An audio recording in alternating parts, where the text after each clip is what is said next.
out of the tree when these people get off my land. When someone gets a grain of sense and says, you know what, we're going to destroy their water, we're setting up a bomb.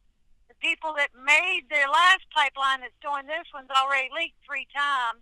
So I'm on the mountain, reap 'em in the valley.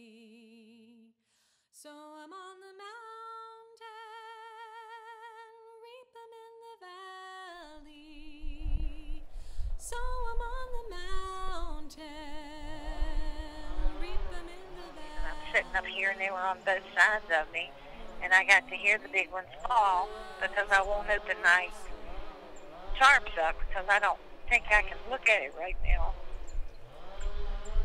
They roped off, put a police barricade thing around her tree, and then started cutting on both sides, cutting the trees, getting them down where their pipeline is going to be going, and try to isolate her and get a little island around her, and I think that's going to be the start of trying to starve her out, just like they've done up in West Virginia. They jumped in here to cut my trees because they don't have right-of-way for construction yet. But they're going to cut my trees, although they don't have what they need to proceed with this pipeline.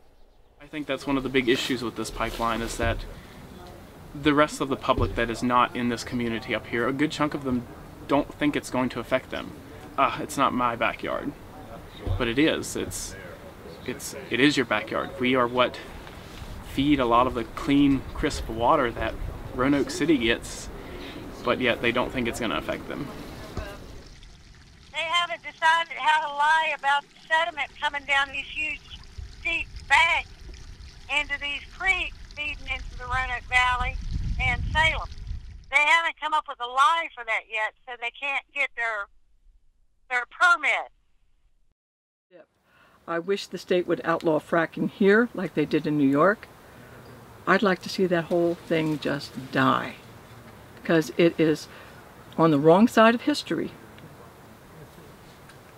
This is a lose. It's not a win-lose. It's a lose-lose. We all lose. You know, we lose our lands. We lose our rights.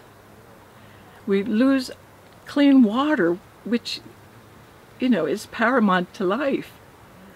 But they lose because they are on the wrong side of history. This can't go on forever. I know they couldn't have gone through the paperwork and looked at this. And they okayed it.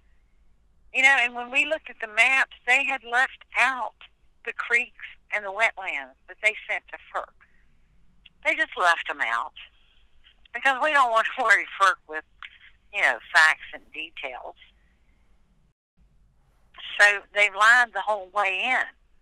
And my little security officer that was here last night, I told him, I said, you're on the wrong side. You're working for a bunch of crooks. And as soon as this pipeline's built, MVP will go out of business. They'll change to another name. They're an LLC. So they will not be responsible, and no one can come back on them. I'm Delegate Sam Rasool. I represent part of the Roanoke Valley, and it's very unfortunate for us to see the taking of private property for the wealth of an out-of-state company. I think that we need to be here supporting and doing everything we can to resist what's going on. I see a lot of people arguing about tax revenue and jobs and this kind of stuff, and they should do their research. Not just listen to what Mountain Valley sends out or tells people. Do the research, come out here, get involved, look at what's going on, do your research, find out how it will affect you, because it will affect you. We told them that there were some things in life worth more than money, and they don't understand that.